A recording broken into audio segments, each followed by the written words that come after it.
നമസ്കാരം. പ്രവാസി മലയാളിയിലേക്ക് സ്വാഗതം. മലയാളി കുടുംബം സഞ്ചരിച്ച കാർ അപകടത്തിൽപ്പെട്ട ഒരു മരണം. വളരെ വേദനാജനകമായിട്ടുള്ള ഒരു റിപ്പോർട്ട് തന്നെയാണ് പ്രവാസ ലോകത്ത് നിന്ന് ഇന്നും പുറത്തു വന്നിരിക്കുന്നത്. എറണാകുളം കിഴക്കമ്പലം സ്വദേശി അജു പോൾ എന്ന് പറയുന്ന മലയാളി പ്രവാസി മരണപ്പെട്ടിരിക്കുകയാണ്.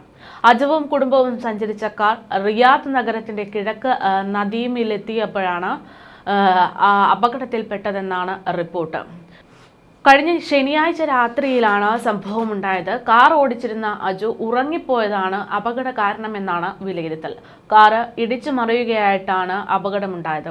പരിക്കേറ്റ എല്ലാവരെയും പോലീസ് ഉടൻ തന്നെ ആശുപത്രിയിലേക്ക് എത്തിച്ചുവെങ്കിലും അജു വഴിമധ്യേ തന്നെ മരണപ്പെടുകയായിരുന്നു.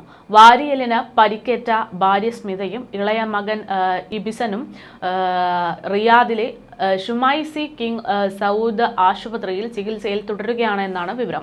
എറണാകുളം കിഴക്കമ്പലം വാലയിൽ VK പൗലോസിന്റെയും ചിന്നമ്മയുടെയും മൂത്ത മകനാണ് മരണപ്പെട്ട അജു പോൾ. 25 വർഷത്തിലധികമായി സൗദി നാഷണൽ വാട്ടർ കമ്പനിയിൽ ജീവനക്കാരനായി ജോലി ചെയ്തു വരികയായിരുന്നു അദ്ദേഹം. എന്തായാലും പ്രവാസ ലോകത്ത് പ്രവാസികൾക്കേറെ സങ്കടകരമായിട്ടുള്ള ഒരു റിപ്പോർട്ട് തന്നെയാണ് ഇത്. ഒരു മലയാളി പ്രവാസി വാഹനാപകടത്തിൽ മരണപ്പെട്ടിരിക്കുന്നു എന്നുള്ളതാണ്. അതേസമയം കഴിഞ്ഞ ദിവസവും ഇത്തരത്തിൽ തന്നെ പ്രവാസികളേറെ നിരാശപ്പെടുത്തുന്ന ഒരു അപകടം തന്നെയായിരുന്നു റിപ്പോർട്ട് ചെയ്തിരുന്നത്. അതായത് കെനിയയിൽ വിനോദയാത്രയ്ക്ക് പോയിട്ടുള്ള സംഘത്തിന്റെ അപകടത്തിൽപ്പെട്ട് മരിച്ചവരുടെ എണ്ണം വളരെ വലിയതായിരുന്നു. 4ഓളം പേർ മരണപ്പെട്ടു എന്നാണ് കഴിഞ്ഞ ദിവസം തന്നെ റിപ്പോർട്ടുകൾ പുറത്തു വന്നത്. അപകടത്തിൽപ്പെട്ട മരിച്ചവരുടെ മൃതദേഹമൊക്കെ പോസ്റ്റ്മോർട്ടം നടപടികളിലൂടെയൊക്കെ കഴിഞ്ഞിരിക്കുകയാണ്. അപകടത്തിൽ പരിക്കേറ്റ് ചികിത്സയിൽ കഴിയുന്ന ഇവരുടെ ബന്ധുക്കളുടെ ആരോഗ്യനില തൃപ്തികരമാകുന്നത് പ്രകാരം മാത്രം മൃതദേഹം നാട്ടിലേക്ക് എത്തിക്കാൻ പറ്റൂ എന്നുള്ള റിപ്പോർട്ടുകളാണ് പുറത്തു വന്നിരിക്കുന്നത്.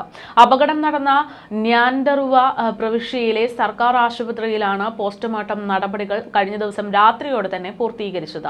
12 മലയാളികൾ ഉൾപ്പെടെ 23 പേർ എന്ന നിലയിൽ കെനിയയിലെ ഏറ്റവും മികച്ച ആശുപത്രിയായ റെയ്റോബി ആശുപത്രിയിൽ ചികിത്സയിലാണ് എന്ന് കെനിയയിലെ സാമൂഹിക പ്രവർത്തകനും മുൻ ലോക കേരള സഭാംഗവുമായിട്ടുള്ള സജിത് ശങ്കർ വ്യക്തമാക്കിയിരുന്നു.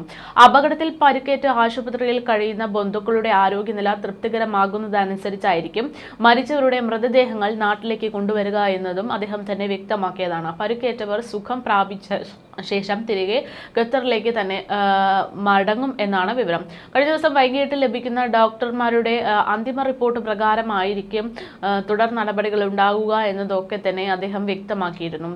വിനോദസഞ്ചാരികളായിട്ടുള്ള 28 ഇന്ത്യക്കാർക്ക് പുറമെ ബസ് ഡ്രൈവർ, 2 ടൂറിസ്റ്റ് ഗൈഡുമാർ എന്നിവരുൾപ്പെടെ 31 പേരാണ് ഈ ഒരു അപകടത്തിൽപ്പെട്ടിരുന്നത്. ഗുരുതരമായി പരിക്കേറ്റവരെ എയർ ആംബുലൻസിൽ നെയ്റോബി ആശുപത്രിയിലേക്ക് മാറ്റിയിരുന്നു.